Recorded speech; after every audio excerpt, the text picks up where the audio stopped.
Although my body is very limited, my mind is free to explore the universe, to go back to the beginning of time, and into black holes.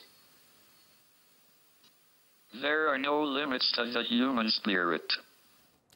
The acclaimed astrophysicist Stephen Hawking, who unlocked secrets of space and time, has died at the age of 76. He suffered from a rare form of motor neuron disease known as ALS, which left him in a wheelchair. But the illness did not stop him from becoming one of the world's greatest scientists. Take a look. I think the human race has no future if it doesn't go into space. I therefore want to encourage public interest in space.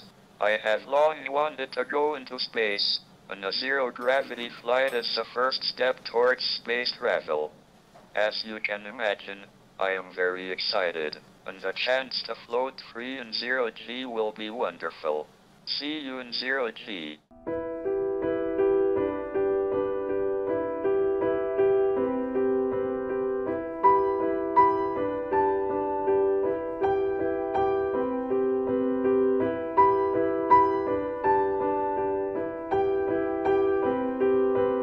I am not advocating human genetic engineering as a good thing. I am just saying that it is likely to happen in the next millennium.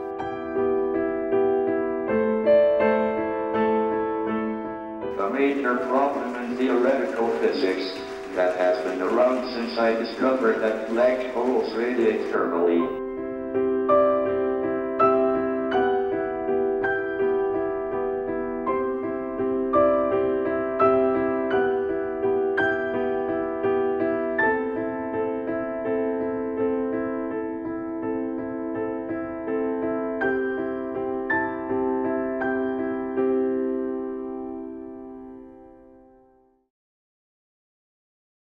Let's go to New York and speak to Laird Whitehill, a retired astrophysicist who studied under Carl Sagan.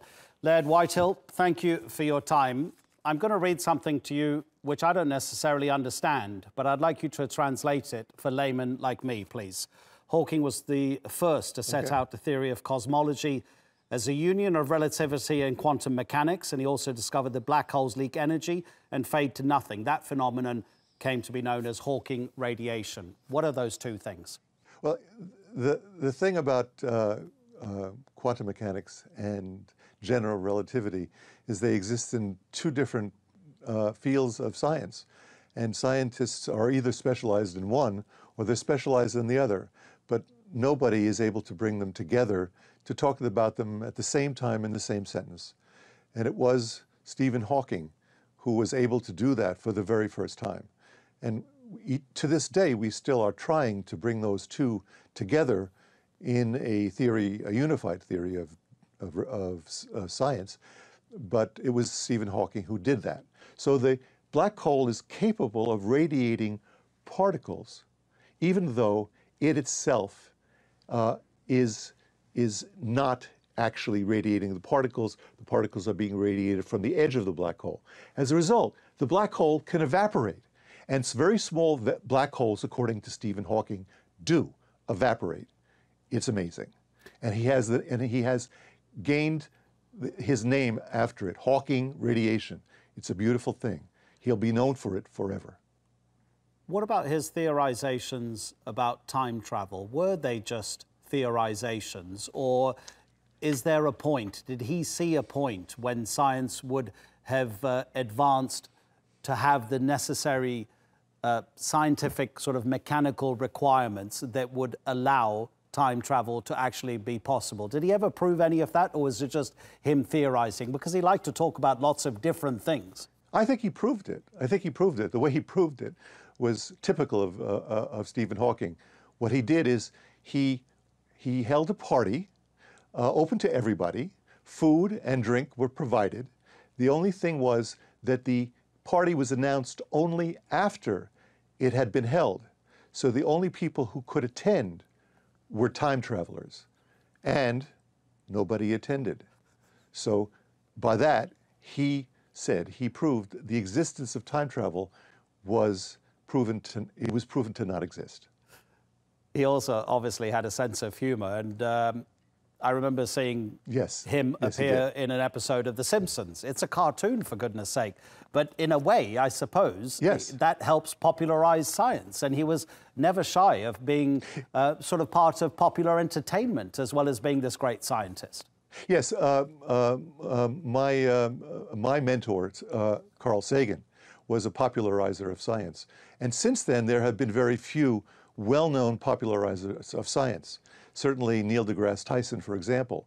But Stephen Hawking is also known as a popularizer of science. He wrote a terrific book called A Brief History of Time. And for those people who couldn't understand that, he wrote another book called A Briefer History of Time. And as doing such, he was able to popularize science enormously and became a spokesman for things that need to be said about the way our civilization is headed in the future towards perhaps wiping us all out. I don't know if you're able to actually answer this question, but regarding this quote, Einstein was wrong when he said God does not play dice. Consideration of black holes suggests not only that God does play dice, but that he sometimes confuses us by throwing them where they can't be seen. Did Stephen Hawking believe in God? No, I don't think he did. But you know, when you don't believe in God, you still need to phrase God as a conditional phrase. So he said, if God exists, then he would have created the laws of the universe. But whether or not God exists, he certainly doesn't break them. So I think he left some room for God to exist.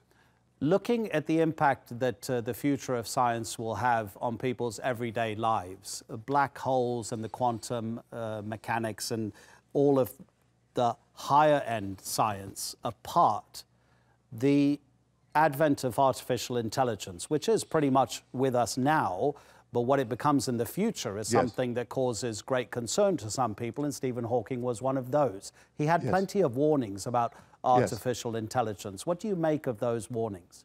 Well, artificial intelligence is not the only thing he warned about. Artificial intelligence is something that perhaps is something that could cause the demise of our species. But just as easily, climate change can do that.